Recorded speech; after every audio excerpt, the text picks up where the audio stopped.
Hola, ¿qué tal? Bienvenidos una vez más a Higgs School. Iniciamos una nueva lección, esta vez el tema de ecuaciones de estado, que ya habíamos mencionado en algún momento con anterioridad. Vamos a ahondar un poquito más en este tema que es bastante interesante y tiene muchas aplicaciones en la ingeniería.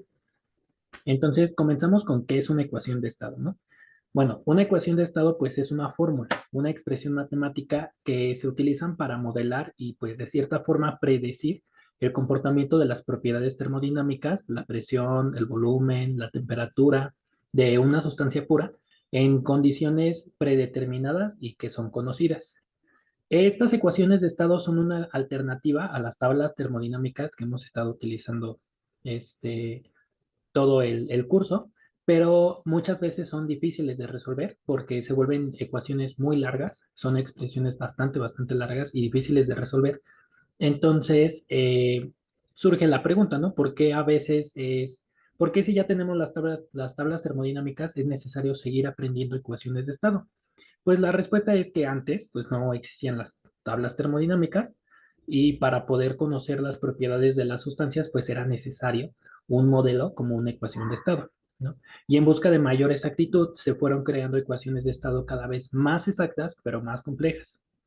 Por eso luego salen las tablas termodinámicas y son una ventaja para los ingenieros porque tenemos que evitar utilizar ecuaciones súper complicadas. Pero entonces, ¿por qué es importante conocer las ecuaciones de estado si ya existen las tablas termodinámicas? Por el simple hecho de que una ecuación de estado para una computadora es muchísimo más fácil de aprender, ¿no? Esto tiene implicaciones en la computación.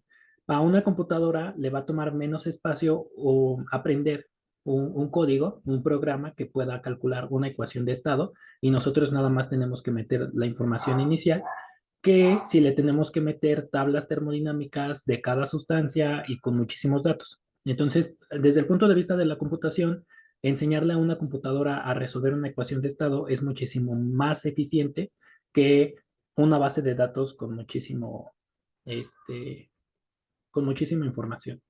Entonces, bueno, depende ya de cada quien lo que le guste más, ¿no? Si resolver ecuaciones de estado o si utilizar las tablas termodinámicas, pero no está de más eh, conocer un poquito más de este tipo de ecuaciones. Entonces, la ecuación de estado más sencilla es la de los gases ideales, que ya la hemos visto desde termodinámica básica.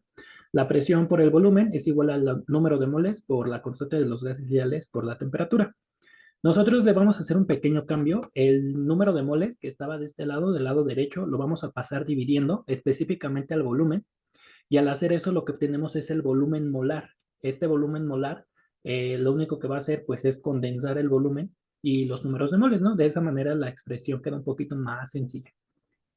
Entonces, de esta ecuación de los gases ideales, vamos a poder despejar a la presión, al volumen y a la temperatura, que son las constantes que necesitamos conocer, y de esa manera podemos calcular la, las propiedades de cada uno de, de los sistemas que tenemos, ¿no?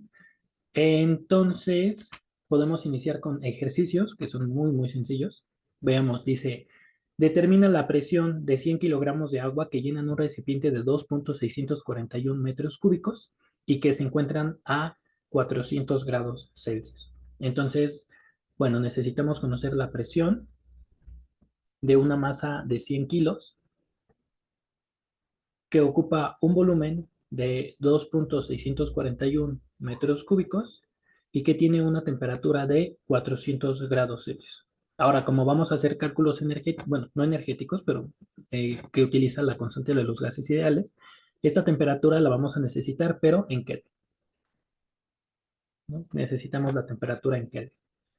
Entonces, lo primero que necesitamos hacer es calcular el volumen molar, ¿no? El volumen molar, como ya habíamos dicho, era el volumen que ocupa determinada sustancia entre el número de moles que contiene. El número de moles sabemos que también se puede calcular como la masa entre el peso molecular. Por lo tanto, la expresión para el volumen molar nos queda como volumen por peso molecular entre la masa. Entonces, el volumen molar de esta sustancia será 2,641 metros cúbicos, que es el volumen, Por el peso molecular, en este caso es agua, entonces va a ser 18 kilogramos por kilomol,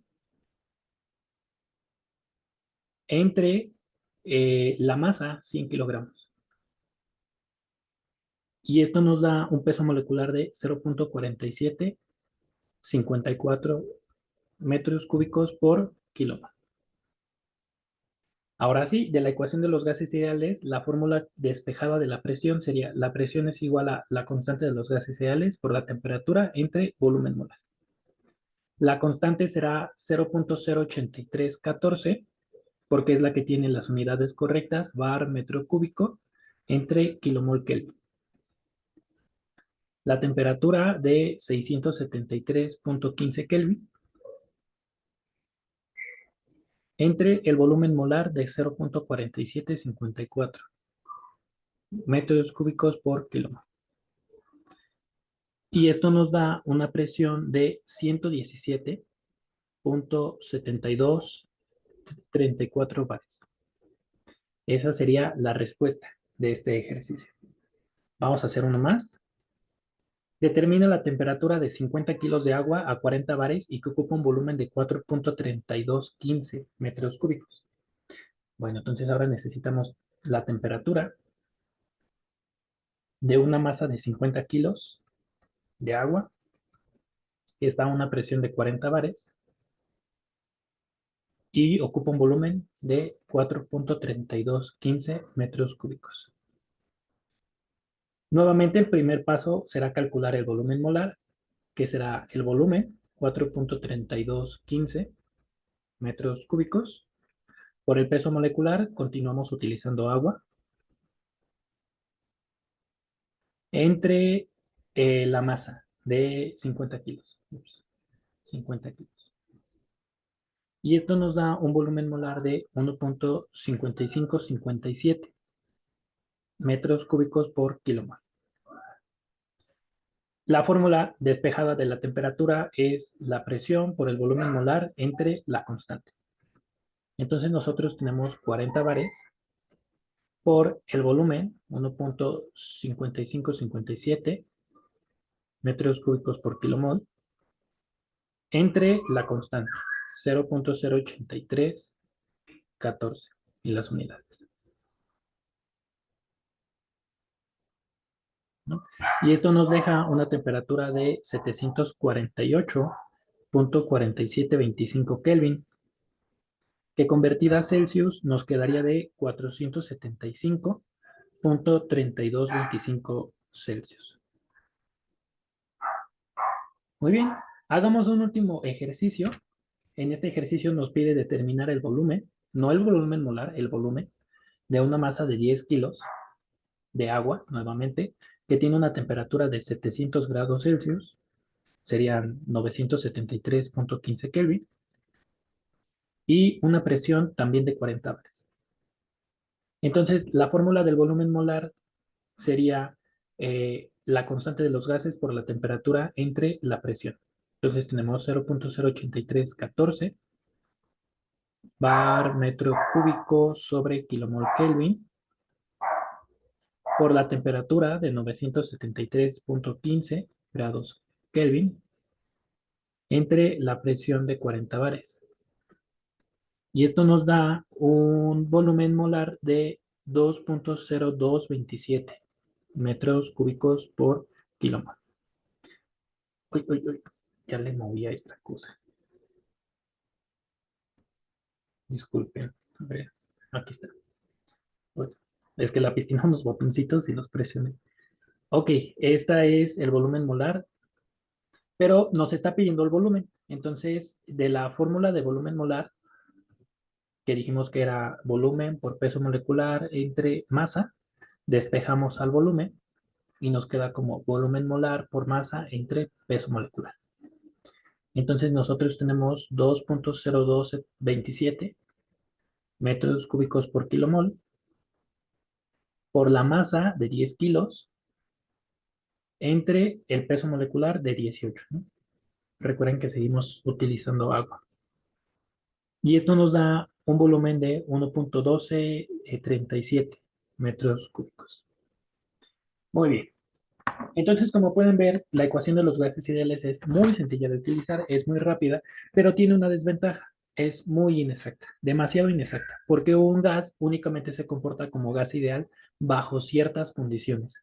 Además que tratándose de la ecuación de los gases ideales, no nos funcionaría si en vez de tener un gas tuviéramos un líquido, ¿no? Ya hemos visto que podemos tener líquidos en, en los cálculos. Entonces, aquí yo tengo una comparación.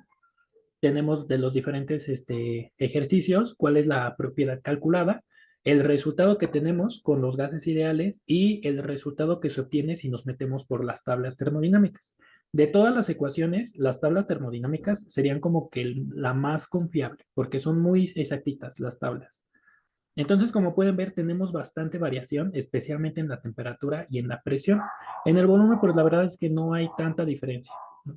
Pero en las otras sí hay bastantita diferencia.